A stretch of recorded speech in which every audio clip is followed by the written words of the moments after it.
Yabiso Télévision. Fidèle abonné de la chaîne Yabiso TV, bonjour et bienvenue dans ce nouveau numéro de votre émission Plateau qui sera présenté par Queen Naomi Makache, la perle noire de la presse congolaise. Et aujourd'hui, j'ai le plaisir de recevoir pour vous un invité très spécial. Lui, il s'appelle M. Laïda Gédéon Mingoy. M. Laïda, bonjour. Bonjour Naomi Makache. Vous allez bien, j'espère? Oui, je vais très bien, merci. Avec lui, aujourd'hui, on va parler de la jeunesse congolaise face à l'alcool. M. Laïda, que pensez-vous de la jeunesse actuelle face à l'alcool? Naomi Makache, pour avoir commencé, nous devons définir la jeunesse. La jeunesse, selon la Rousse, il dit que la jeunesse est une caprice d'âge. Donc, l'âge de l'enfant, c'est qui varie entre l'enfance et l'âge mûr. Oui. Ça veut dire de tranche d'âge totalement la psychologie, première enfance, deuxième enfance, troisième enfance, c'est l'adolescence. Et l'âge mûr qu'une personne attend pour avoir comme la maturité, période où on a jeunesse. Oui. Maintenant, l'alcool, les arbres font mais leur apprendre à rendre un peu, ça fait moi, c'est moi, petit, moi, dream, comme on dit chez les clients. Maintenant, c'est fait de remarquer que comme il est tellement marqué, c'est la Kinshasa, pourquoi? Je vais dire d'abord, suite, il y a manque de politique, il y a gestion, il y a gouvernement congolais.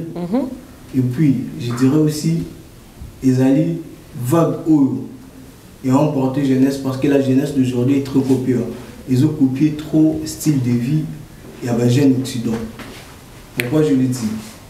Le loup total, jeunesse congolaise de l'eau, ils ont mangé plus dans l'horizon dans l'Occident. Ouais. Parce que dans l'Occident, prenons l'exemple, il va pays locaux là, le Brésil, le pays locaux là, la France, donc. Vraiment. Babylone, on mélange un mode de vie là-bas, on vit dans ça. Donc, jeune qu'on a trop, il a assuré socialement. Vous comprenez? Ouais. Les jeunes sont assurés socialement. Peut-être pendant que il y a bu ce côté, nous ne sommes pas encore assurés. L'État a fait ça sur mon Congo, nous devons nous débrouiller seuls. L'État a fait ça sur mon Congo? Ouais, c'est vrai. Vraiment? Ouais. Ah, donc attends, là, on a évité. On a évité politique, l'État congolais pour la jeune congolais. Pendant qu'on a évité, nous avons informé, on a évité. Parce qu'il y a un épisode de l'État que l'État a fait ça sur mon Congo. Ouais. So, bimika na micro, pour tous les jeunes entrepreneurs congolais, comme au bateau, ils feraient bien. Où l'État soutenir. Azate. Azate. Attends mon côté. Ah, l'État, ça va bon point. Et puis de deux. Tout le ministre de la jeunesse. Comment on est là? Azarate. Azali, il a bien. Il faut bien. Oh. Azarate. Azali, il a bien. Ministre de la jeunesse, Azalara. Azar. Azar toi Azarate. Azali. Azara na titre oh toi Azara pe musala. Parce que vous nous tournez ce qu'on dit beaucoup ceux qui Azara kanini comme on est en wana. Vous tournez ceux qui Azara kanini. Le département na wana le ministère na wana a couvrir anini. Akenda musala zonga ndako. Aki musala tonga zonga ndako. Musala zonga. Akenda cha présence. Sauf que tu quittes sur le plan la politique provinciale, la ville à Kinshasa, on a des places chaos Isali. Oh. Là-bas, il y a du chaos parce que il y a vraiment du chaos. Oh. Je vais te dire, au moins, on a un chevauchement. Donc, on peut dire ça, moto azoteka, mais batiki moto azosala. Ah. Bande qu'on a vu sur bateka, whisky, bazoda, de banini. Batanami aux environs à Kinshasa, on a gagné. Batouana. Ceux qui ont été whisky policier, mais combien de fois les autorités de la ville ont des mesures pour que Bakama Baizine soit là-bas whisky? Ah! Combien de fois? Bah, qui s'y vente, mais bâti production. Bissoma, la police, je dis souvent, c'est là, la police entre les quartiers Kingabo et les quartiers Mikono. Dans la Variawana, à un moment, je suis là, ce qu'on a Kingabo, c'est l'épicentre des odeurs. Oh! Vraiment? Je te dis, ouais. C'est comme bêta, non, moi. Tu es sûr dans le but, non, on a mis là, tu es face au monde, je serai menteur. Beau bateau, on a mis là, on a moi vert. Mais tu as frimé que bêta, non, on va mort là. Na bêta raté, pour je prends plus de l'alcool en général d'abord. Mais tu prenais. Avant, tu prenais. Na méla ou non, tu as bisé des sorts bien, tu prenais d'une façon. Mais je n'abuse pas. Vraiment. Je abusif, non, mais maintenant, mais le monde que. Non, mais pourquoi? Mon temps jeunesse, Eza n'a réperté. Ouais. Comprendre. Jeunesse, c'est un esika et aucune de l'eau, terrain tout le monde mettre la balle. Et comment ma station? Le lot, place union sur le kutana to sangana. La politique nous a tout pris. Waouh. Il y a un moment la jeunesse. Atire soka ba vie na biso pas. Atire biso ba vie na biso, il y a un moment la le biso ko ba jeune, tous a basé plus. Na kuti pourquoi tous a pris na misère là. Vraiment. Tous a kende. Le plus jeune congolais ba tangiser comment entrepreneur de. Lelo il y a certains particuliers bazoya ba la mboka ba uti li banda bazoya, bazoluka au moins ko chama punch na par rapport à makamwana mais ce n'est pas encore suffisant. Or que l'État devait au moins se baser sur le développement de la jeunesse congolaise. Nous souvent c'est parce que l'État nous a abandonnés. Vraiment. Donc ce que je peux dire, c'est là, au moment où l'État nous a abandonnés.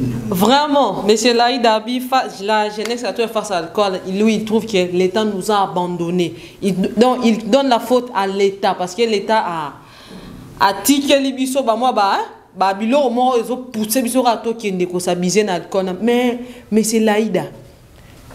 Alcool lango. Est-ce que les gens où et là on a une ligne tindara et pousse à biso les jeunes congolais tous à la copiant, tout bandara ko copier ba occident pour na ligne.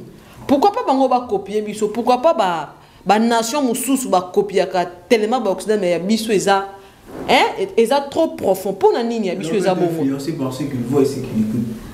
Non, Bissoto, on voit souvent des Occidents. Mais il y a des magiques, il y a des mais zi magique, bazana ni. Na indi kuna nazi. Bon. Tu vois? Tu regardes seulement l'Occident en général. To fan dans nos places wana, total zi magique, total ka novelas.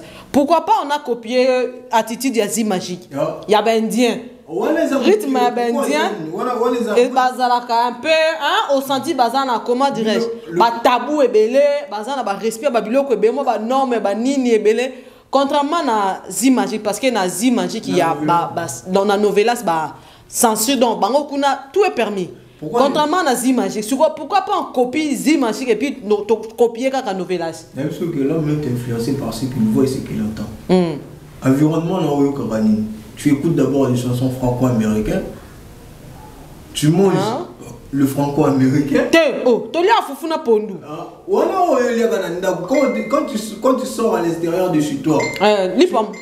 Au long les gens, une fille ne peut plus s'appeler. Sandwich au beurre de cacao, on veut dire lipana mwamba.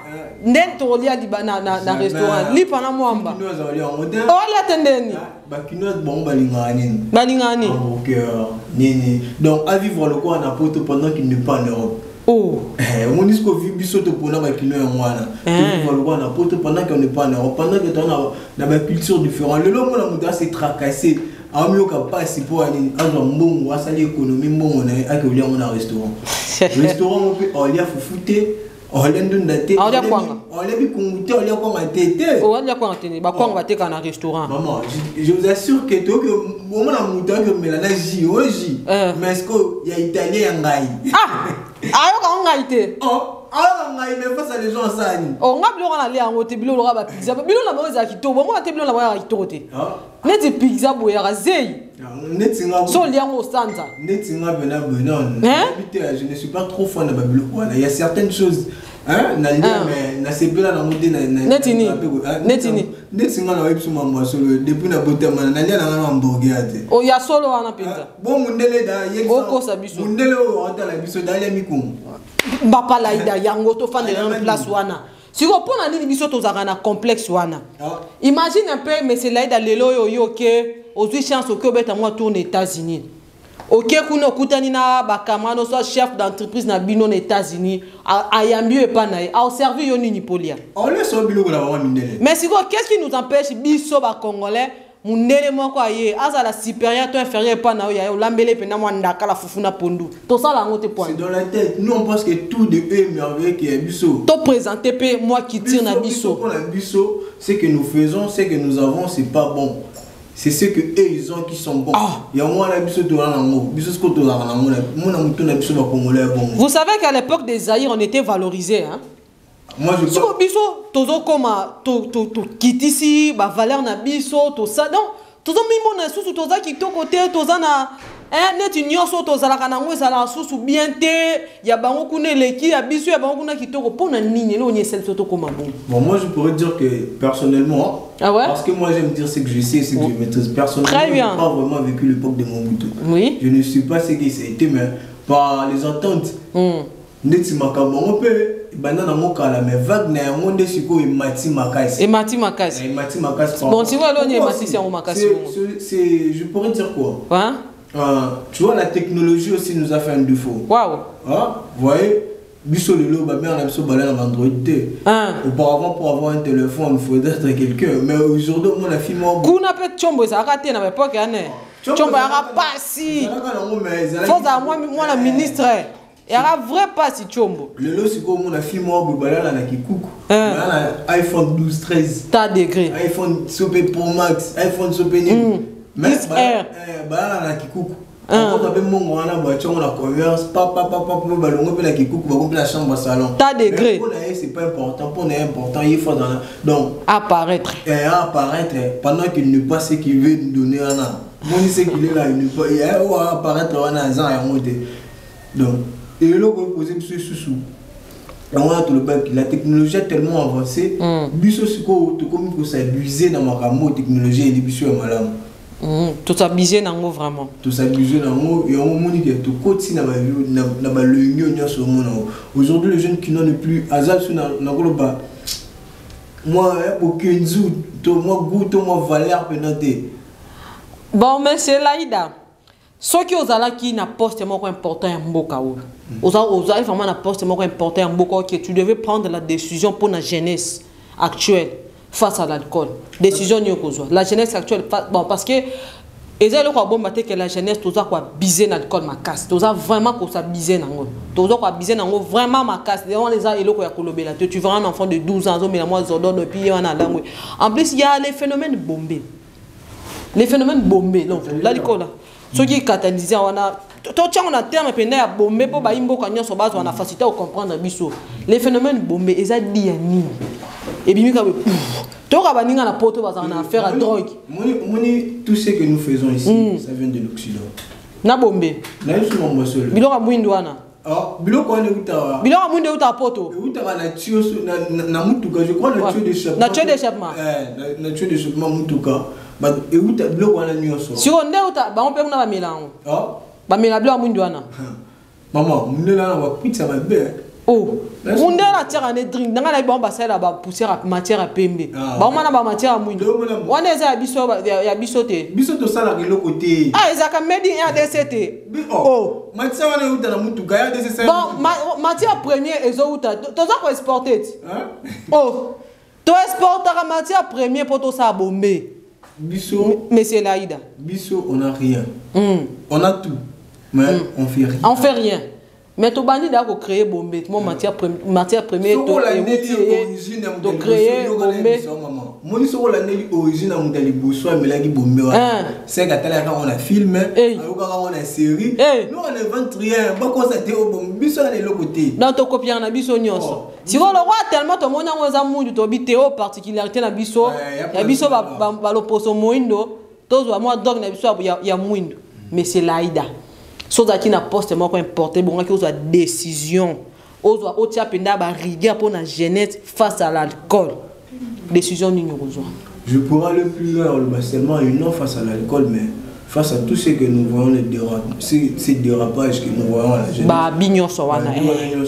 Premièrement face à l'alcool comme c'est l'actualité les sujets du jour je dirais premièrement non quand on va usine ou bazode dans métier dans singa la industrie où il faut que bien très bien ça tout bon mettre ça prix bien à l'écolo bon mettre ça prix à bien bon mettre ça prix bien à l'écolo très bien de deux de faire en sorte que jeunesse à l'occuper à la trop occupé dans ma cambonaïe à Moussala donc on doit faire un effort de chercher les emplois aux jeunes à on a temps libre qui est pourtant où il y a la liberté ça sera son temps de repos.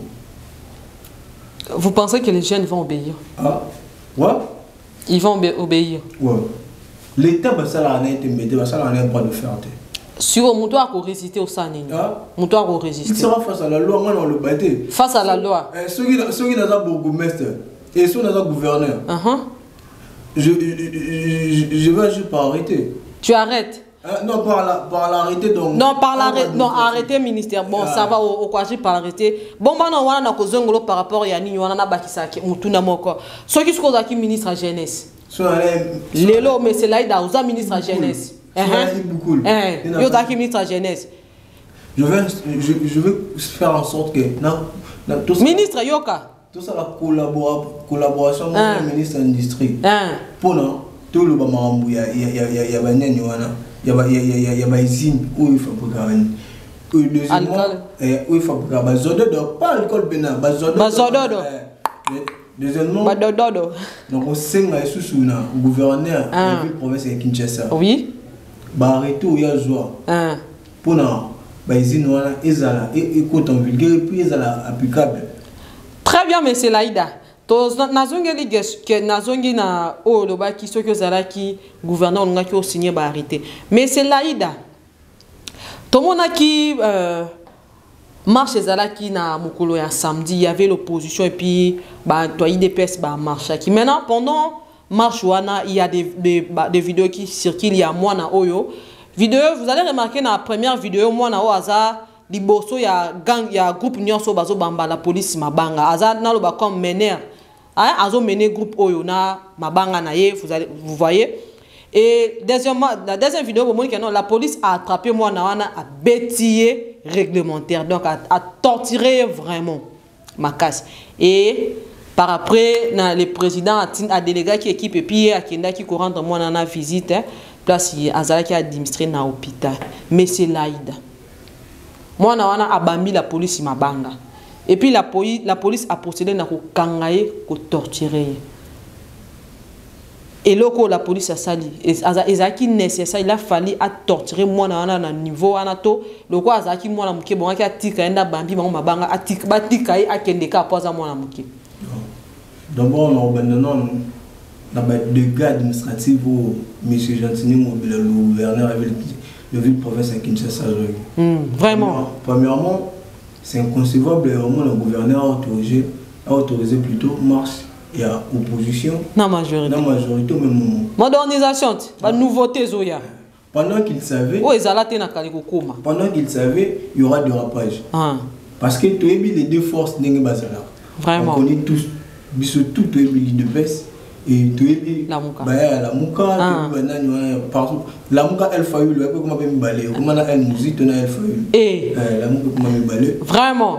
C'est quoi, tu es bien, on est bazala. Non, excusez-moi, les termes qui me viennent à la tête, c'est un peu fort, non, le bangoa. Loba. Donc, je n'ai pas senti l'incompétence, oh, Bima qui notoire, et pas mes immobiles. Waouh. Baba marche, on a mis balai, je ne sais pas qu'est-ce qu'il a pris. Et puis, deuxièmement, dans ce l'organisateur il marche. Oui. Mais c'est Ngobila bien qu'il est incompétent. Bien qu'il est aussi parce que sur total gestion ville à Kinshasa actuellement, on n'a jamais un pire gouverneur que lui. Wow. Ngobila c'est le meilleur dans la pureté, dans la pureté. Vraiment. Oh, il y a eu qui m'a cassé. Non, je ne sais pas. On a mis la invité. Non, je sais pas. C'était juste une question. Où est-ce qui s'est comme un solo, comme un bébé, qui s'est bébé dans tout pour tout. Que les gabatunions sont depuis Kinshasa, depuis le Paul Ville. Vraiment. Ils ont mobile là. Merci, monsieur le gouverneur. Monsieur le gouverneur. Il y a qui possède la mission bakinois. Tu pas mollo, tu peux sur mon capot soir. Zamba pas mola, on va battre la famille. Apparemment, pas faire à Bombango et Matiga na mandat na ye hein. Le gars là ils ont qui ça c'était au vivre na poto na union sur les américains. Vraiment. Ils ont préféré détruire cette ville. Vraiment. Sur le là et puis ça qui sur le terrain avec ta balle et pour lever bissa. On zamba pas mola. Ils auraient fait aux organisateurs ya marche. Na habité ma papa na balai na idée nini. Quand je dis ma papa, je dis Moïse Katumbi, Martin Fayoulou et le Vénabiso Enan. Matata Pogno. Parce que Ngobila ici vraiment itinéraire na bino eza na Bumbu. Partez vers Bumbu, Bomatarati, ba yo ngango nini. Quartier a Fayoulou, Kalouka.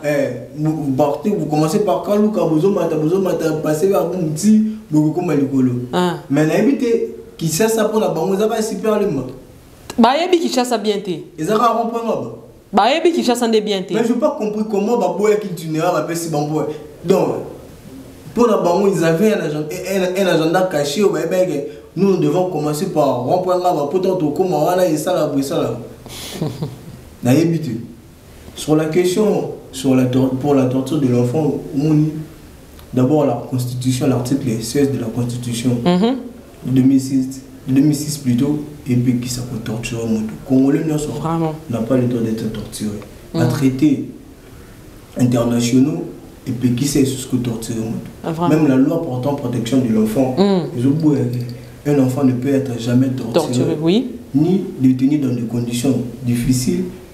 Moins encore être condamné, ou plus encore être condamné à mort ou à la peine à perpétuité. À perpétuité. Donc, c'est là Mugunzi Mboka, Bakunzi Mboka, Bakunyon sur bataille de justice, va revoir Kawana, et puis c'est Baloana, Bakour, militaire, Bakunyon sur Baba, la Soudan, va torturer l'enfant, il devait être sanctionné. Vraiment, pour la loi, il devait être sanctionné. Pour la loi, il devait être sanctionné. Maintenant, l'enfant là, et là, il y a ça qui a la police m'a banga. Vous savez, un enfant, c'est un enfant. On doit d'abord commencer à identifier l'âge de l'enfant.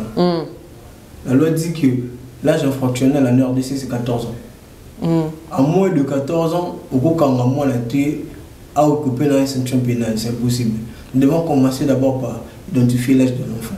Mais s'il a déjà au-delà de 14 ans, il a déjà 14 ans ou plus, ça va sanctionnable pénalement. Si vous avez un bêta qui banga les policiers, moi je dis que policier moi je suis à moins de 14 ans. Soit à moins de 14 ans, bah sanctionner tes parents na ende bon foot réparer préjudice au moins on va poser. Mais les parents disent que moi na bango qui ndai classe au moins na qui classe à se retrouver classe ba gena uniforme ya se retrouver azana polo na mona ko ndi couper moi bleu couper bleu moi ni poli moi baba nini et puis na ça qui na moko à se retrouver na rati ya marche ndenge est-ce que les enfants ba âge on a besoin de droit pour marcher. Le monde c'est quoi avec nous aujourd'hui? Le monde c'est quoi la jeunesse congolaise? Et la jeunesse est tellement instrumentalisée par des politiciens. Le lopo jeune a la fois dans la partie politique. Vraiment.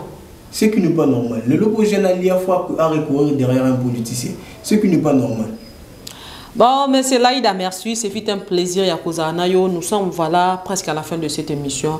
Mais c'est Laïda, conseil de recouper ça. Moi, mot de la fin, pour l'État na biso. Face à la jeunesse actuelle, nous avons conseil de sa ministre de la jeunesse, conseil de sa gouverneur de la ville, puis les parents aussi, parce que faute c'est ça, c'est qu'on n'a pas aussi parlé, j'ai oublié aussi d'épingler cela. Oui. Nous avons 3 milieux éducatifs. Très bien. Nous avons la famille d'abord, l'église. L'école et puis l'église. Vous savez, en dehors, l'État est la famille mère de nous tous. Parce que l'État naît à la famille monnaie. Parce que quand on s'appelle de Congolais, on se dit, on s'identifie comme d'une seule mère qui est la République démocratique du Congo. Vraiment. Et on va te le dire, parents, en fait, parents, ils ont changé. Parents, pourquoi?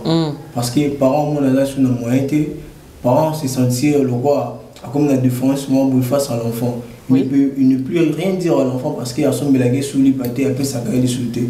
Ils ont ma belle pas parents. Moi aujourd'hui, j'ai plus de vingtaine d'âge. Face à ma mère, face à mon père, je ne peux pas tenir. Mon père, bien qu'il est malade, soit eux qui dans une 23 heures, il faut crier. Vraiment. Toi tu marches pourquoi la nuit? Ma mère pour le battre. Nous on fait des choses, on dit maman soit ébili à ma belle. Donc au moins maman doit télémélabi, ça doit être aussi pour tous les parents. Et ensuite, je dirais à l'État, biso toza bana oye aboti. Bakonzi bacha bango pona biso. Donc ceux qui bazana motema malamu bazana ngolo ya kolinga biso, ça serait une bonne chose pour les jeunes congolais. Moka onde to kende biso ndeka to bongisa yango. To na mboka musuté à part au Congo, particulièrement na linga Congo, bino pe bolinga Congo. Le ba malamu pona Congo, ça malamu pona Congo et le Congo sera béni et il sera meilleur que demain. Monsieur Laïda, tu peux saluer deux personnes et puis tu réponds à cette question. Ceux qui vont qui loi ya congolité, imagine un peu tu es marié. Babi loi congolité, tout se séparer dans bateau sur bazar congolais des pères et des mères. Et puis tu es déjà marié à une femme qui est rwandaise. Tu feras quoi? Tu vas divorcer ton robot. Je commence par répondre à la question et puis tu salues tes deux personnes. Je vais finir avec les salutations. Je vais dire ceci. D'abord, pour moi, cette loi de la congolité, je la trouve aberrante. Je ne trouve pas sa raison d'être. Ouais. Parce que, je ne sais pas, merci Noël Tchani, sort de ce loi ou je ne sais pas. Pourquoi d'abord? Est-ce que ceux qui tuent le Congo ici, ils sont... Par exemple, ils ont des parents différents. Non. Béla, Congolais. Wow. Il y a une de ces sangs qui étaient des Congolais qui dans sa rébellion. Wow. Je peux citer nombreux. Comprendre? Les temps nous fait défaut. Pour terminer, je salue ma famille, la grande famille Okunda. Maman Catherine Okunda. Comment je te dis merci? Merci à ma mère aussi. Au Belebez, Dieu merci Okunda. Je salue tous mes tantes. Je salue aussi mon ami Junior Makoma pour fidèle. Deux personnes, mais Laïda a débordé avec ses salutations. Fidèle internaute, fidèle téléspectateur de la chaîne Yabiso TV. C'est vite un plaisir à vous présenter le Bino émission Yamokolo Nadelo. Et là, je dis un grand bonjour à M. Fortune Kiala, à M. Gilles Barvoyer, à Maggie Assengi, à ma copine privée Maria PKM Kalemba. Sans oublier monsieur Picho Madimba. Je vous retrouve à la prochaine. Yabiso Télévision.